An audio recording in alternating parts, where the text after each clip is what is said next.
fans came out, you know, show lots of love and lots of support. Like I said, Mikey ain't get knocked it's one of those out. fights that brought everybody. It's a huge fight. It was a big fight. It was a great show.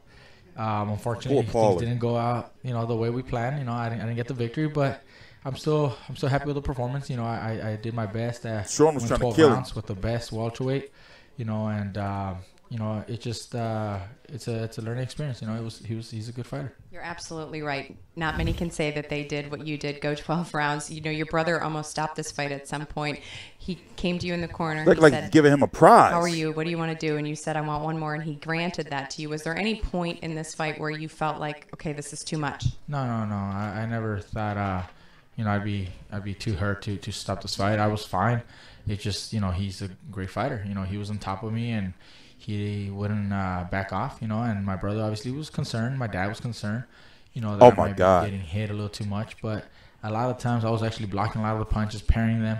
So he was on the attack a lot, but I was, you know, I was covering up pretty well, and I still felt fine. I wasn't hurt, you know, where I felt that his punches were hurting me and could possibly knock me out. So that's why I told my brother, no, I'm fine. Just let me go one more. I'll show you I can do this.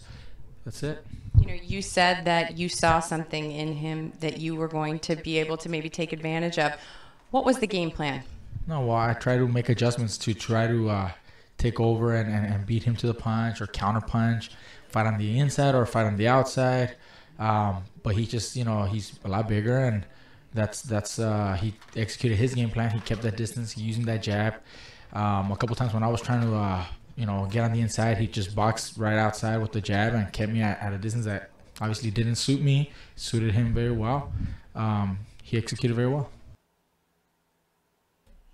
Yeah, Mikey, you know, he wasn't on the back foot much up until the end, but he was still trying to hold his own, but his arms were too short. He was lunging a lot, and he was getting tagged up with that with the jab, most notably, and then that left hand just kept getting peppered in. He was getting peppered with it. Yep, the footwork wasn't there. You know, he had the defensive a pressure fighter in a way. But he was trying to be a pressure fighter, but he couldn't get on the inside. You know, so yeah, you can say he was in survival mode, because if he would have took more chances, he would have likely got knocked out. And you can clearly see in round 9 that he just was in it to survive. Like, he wasn't even trying to, like, really, like, it was nothing on his punches. You know? And then you can see that Errol Spence saw it, because he just started going to the body and trying to chop him up. That shit was getting ugly, man. That shit was ugly. And I've seen some ugly shit. And I was like, you know what? Let that man finish. Let that man finish. Let that man finish. But he was getting fucked up. Like, to the body more so. So he can go back down to 135. But guess who's down there? Yeah, he can try to dance around and everything. But, you know, the calls for him and Loma. So it's looking like he may have to go to 140. You got Jose Ramirez, Regis Prograis, and you got those fighters that are in the World Boxing Supers. That whole division is literally tied up in the World Boxing Super Series, outside of Maurice Hooker, who's over at ESPN, and Jose Ramirez, who may move to 147. So 135, he's going to be haunted by Loma. They're going to be. Do y'all think that Loma beats Mikey now? I don't know. See, it's a different type of fight.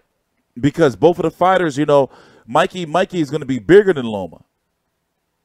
But in Mikey's mind, do you think that Mikey wants to cut back down to 135 anymore? Really? He may want to probably try to stay at 147 or 140, but who can he hang with at 147? Not Errol Spence, not Terrence Crawford. I don't know, man. Danny Garcia, you know, that left hook. You don't want to fuck around with that shit. He may try to get overzealous with Danny Garcia if that fight was to happen, and Danny Garcia going to fucking push his shit in. You know, maybe test him out against against Lamont Peterson. If Lamont Peterson beats Sergey Limpinets, he already beat Broner. Can he hang in there with Ugas? Ugas is tall, and he can keep him at bay with he can keep him probably at bay. You know, 140 is where it would have to be. Because honestly, like, you know, I mean, 135 is ideal, but then he's going to be haunted by Loma, right? But then 140 is too politically dominated, you know, where he'll be either forced into a mandatory to fight, you know, somebody that's on the other network or outfit or broadcaster or promoter, you know.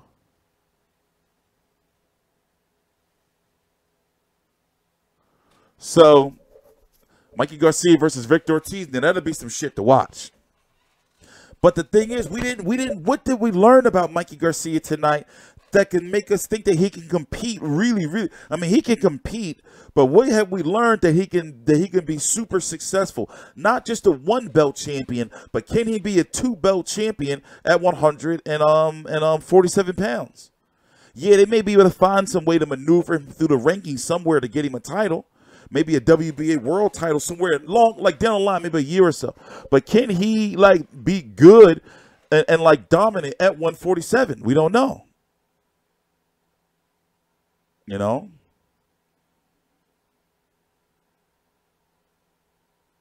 Like, see, we can say fights like Mikey Garcia versus Chris Algieri. You see, those are the fights where, you know, that they can, you know, like do for him, even though there's some politics there. But those, you see the level of fighters that we're trying to match him up against?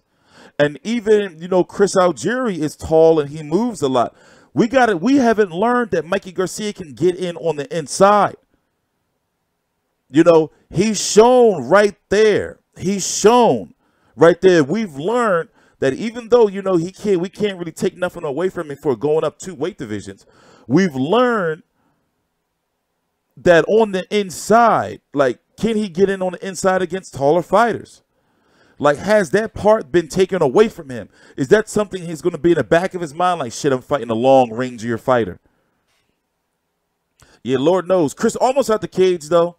He almost out the cage. But listen, guys, we got to go.